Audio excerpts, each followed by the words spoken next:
2024 மோடிக்கு 2 கண்டங்கள் இருக்கின்றன. ஒன்று 4 மாநில சட்டமன்ற தேர்தல், மற்றொன்று வரும் அக்டோபர் 75 வயதை தொடுகிறார். முதலாவதால் மோடிக்கு பெரிய ஆபத்தில்லை. ஆனால் இரண்டாவதால் அவரது பதவியை பறிபோகலாம். இது பாஜகவின் எழுதப்படாத விதி. 75 வயதானாலே கட்சி பணிகளிலிருந்து ஓய்வு பெற வேண்டும். இதனால் மோடி பிரதமர் பதவி தொடருவாரா இல்லை பறிபோகுமா என்பது தெரிவு இல்லை.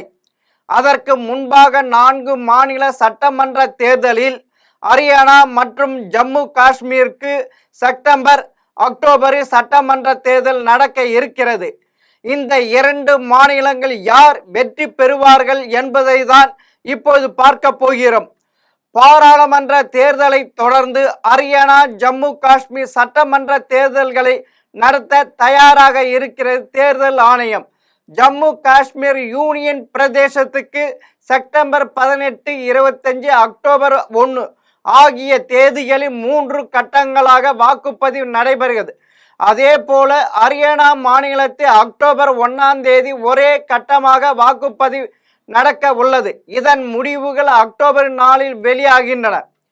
2024 பாராளுமன்ற தேர்தலில் பெரும்பான்மையை பெற முடியாத பாஜகவும் 10 ஆண்டுகள் கழித்து எதிர்க்கட்சி அந்தஸ்தை பெற்றிருக்கும் காங்கிரசும் இரு மாநில சட்டமன்ற தேர்தல் களத்தில் தீவிரமாக இறங்கியிருக்கின்றன.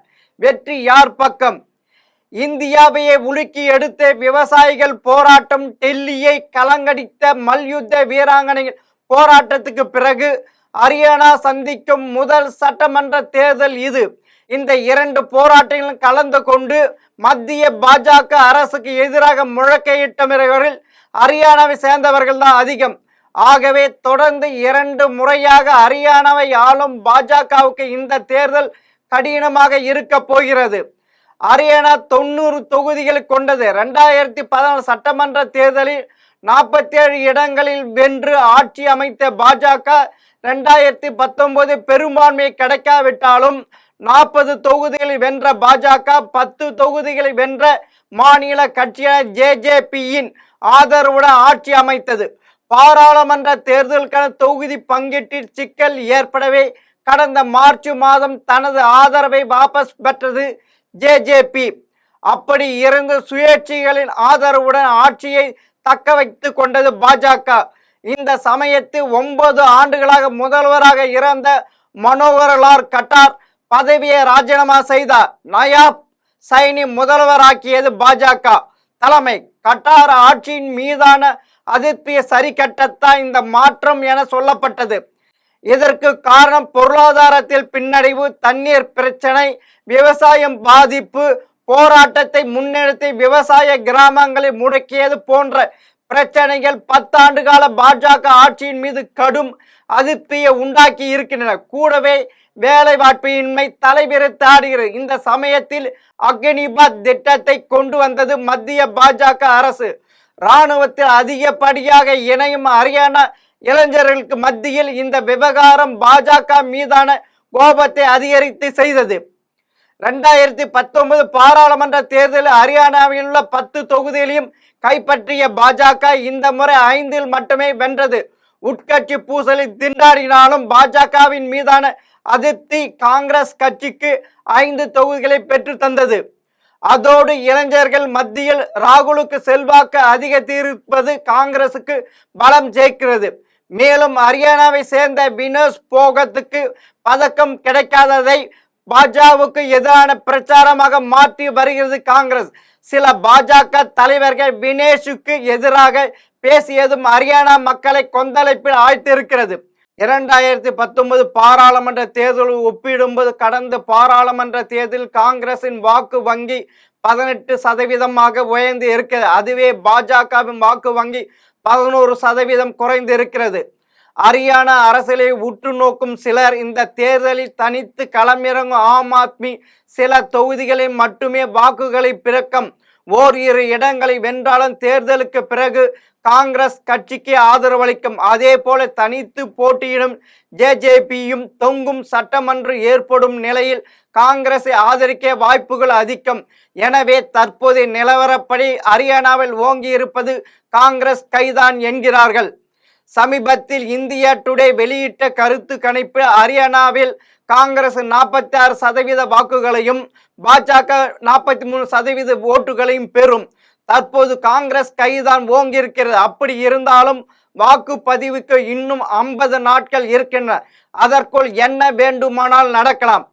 மத்திய பாஜக அரசு காஷ்மீரின் 370வது பிரிவு என்ற சிறப்பு அந்தஸ்து ரத்து செய்யப்பட்டு ஜம்மு காஷ்மீர் லடாக் என 2 யூனியன் பிரதேசங்களை பிரித்தது. அதன் பிறகும் நடக்கும் முதல் சட்டமன்ற தேர்தல் இது. அதே போல சட்டமன்ற தொகுதிகள் மறுவரை செய்யப்பட்ட பிறகு நடைபெறும் முதல் தேர்தலும் இதுதான். 2020 தொகுதி மறுவரையை தொடர்பான பேச்சுக்கள் எழுந்தபோது இதை தேவையில்லாத விஷயம் என அங்கிருக்கும் மாநில கட்சிகள் பிரதமர் மோடியிடம் வலியுறுத்தின. ஆனால் மறுவரை செய்வதில் உறுதியாக இருந்தது பாஜக. புதிய தொகுதி மறுவரையின்படி ஜம்மு பகுதி 43 தொகுதிகள், காஷ்மீர் பகுதி 47 தொகுதிகள் என மொத்தம் 90 தொகுதிகள் இருக்கின்றன. மறுவரையின்படி இந்துக்கள் பெரும்பான்மையாக வாழும் ஜம்மு பகுதிக்கு 6 தொகுதிகள் புதிதாக உருவாகி இருக்கின்றன. அதுவே இஸ்லாமியர் பெரும்பான்மையாக இருக்கும் காஷ்மீர் பகுதிக்கு 1 தொகுதி மட்டுமே புதிதாக கிடைத்திருக்கிறது. எதிர்கட்சிகளோ தங்களுக்கு ஏதுவாக தொகுதிகளை மறுவரை செய்திருக்கிறது பாஜக என்று குற்றம் சாட்டுகின்றன. ஜம்மு காஷ்மீர் 7 ஆண்டுகளாக தேர்ந்தெடுக்கப்பட்ட அரசாங்கம் இல்லை. இதனால் வேலை வாய்ப்பில் இந்தியாவில் மிகவும் பின்தங்கிய பகுதியாக இருக்கிறது ஜம்மு காஷ்மீர். மேலும் வளர்ச்சியிலும் கடும் பின்னடைவுதான். சிறப்பு அந்தஸ்து ரத்து செய்யப்பட்ட பிறகு சுற்றுலாத்துறையும் முடங்க கடும் அவதிக்குள்ளாக்கின மக்கள். இதற்கிடையில் ஜம்மு காஷ்மீருக்கு மாநில அந்தஸ்து வழங்கப்பட வேண்டும். அப்போதுதான் மாநிலத்துக்கு தேவையான விஷயங்கள் குறித்து தன்னிச்சையாக முடிவெடுக்க முடியும். யூனியன் பிரதேசமாக இருந்தால் மத்திய அரசின் ஆதிக்கமே அதிகமாக இருக்கும் என்ற குரல்களும் ஒலித்து கொண்டு இருக்கின்றன. வளர்ச்சியின்மை, மாநில அந்தஸ்து பறிக்கப்பட்டது என எல்லா விவகாரங்களும் மத்தியில் ஆளும் பாஜக மீதே மக்கள் கோபத்துடன் இருக்கின்றனர். 3ஆம் முறையாக மோடி பிரதமான பிறகு ஜம்மு காஷ்மீரில் அடுத்தடுத்து 9 தீவிரவாத தாக்குதல் நடத்தப்பட்டன. அதிலும் கடந்த 20 ஆண்டுகளாக அமைதி நிலவி வந்த ஜம்மு பகுதியில் கூட சில தாக்குதல் நடத்தப்பட்டன. பாதுகாப்பில் கோட்டை விட்ட மத்திய அரசு அலட்சியத்தால் நடந்த இந்த ஜம்முவில் பெரும்பான்மையாக இருக்கும் பாஜக வாக்காளர்கள் மத்தியில் கூட அதிருப்தியை ஏற்படுத்தி இருக்கிறது. நடந்து முடிந்த பாராளுமன்ற தேர்தலில் மொத்தமுள்ள 5 மக்களவை தொகுதியில் 2இல் மட்டுமே போட்டியிட்டது பாஜக. ஜம்மு பகுதியில் உள்ள இந்த 2 தொகுதிகளிலும் காங்கிரஸ் வீழ்த்தி வெற்றி பெற்றது பாஜக. காங்கிரசின் கூட்டணி அமைத்த உமர் அப்துல்லாவின் தேசிய மாநாட்டு கட்சி காஷ்மீர் பள்ளத்தாக்கில் உள்ள 2 தொகுதிகளும் வென்றது. அங்கு மீதமுள்ள 1 தொகுதி சிறையில் இருந்து போட்டியிட்ட சுயேட்சை வேட்பாளர் ஷேக் ரஷீத் கைப்பற்றினார். இந்தியா கூட்டணியிலிருந்து மெஹபூபா முப்தியின் ஜம்மு காஷ்மீர் மக்கள் ஜனநாயக கட்சி தொகுதி உடன்பாட்டு குழப்பம் ஏற்பட கடைசி நேரத்தில் தனித்து போட்டியிட்டது. ஆனால் 1 தொகுதியில் கூட அந்த கட்சி வெற்றி பெறவில்லை. பாராளுமன்ற தேர்தல் முடிவுகளை சட்டமன்ற தொகுதியாக பிரித்து பார்த்த 34 தொகுதிகளில் தேசிய மாநாட்டு கட்சியும், 29 இடங்களில் பாஜகவும், 7 இடங்களில் காங்கிரசும், 5 இடங்களில் மக்கள் ஜனநாயக கட்சியும் முந்தி நிற்கின்றன. மீதமுள்ள 15 இடங்களில் 14 சுயேட்சைகளும், ஓரிடத்தில் மக்கள் மாநாட்டு கட்சியும் முந்துகின்றன. இந்த நிலவரத்தின்படி ஒட்டுமொத்தமாக இந்தியா கூட்டணியை முந்துகிறது. காங்கிரசும் தேசிய மாநாட்டு கட்சியும் கூட்டணி அமைத்து தேர்தலை சந்திக்க. ஆனால் மெஹபூபா முப்தி இந்த கூட்டணிக்கு வராததால் இஸ்லாமியர் வாக்குகள் சிதறும். குறிப்பாக காஷ்மீர் பகுதியில் ஏராளமான சுயேட்சைகள் வாக்குகளை பிரிப்பதால் அது இந்தியா கூட்டணிக்கு பின்னடைவாக இருக்கும்.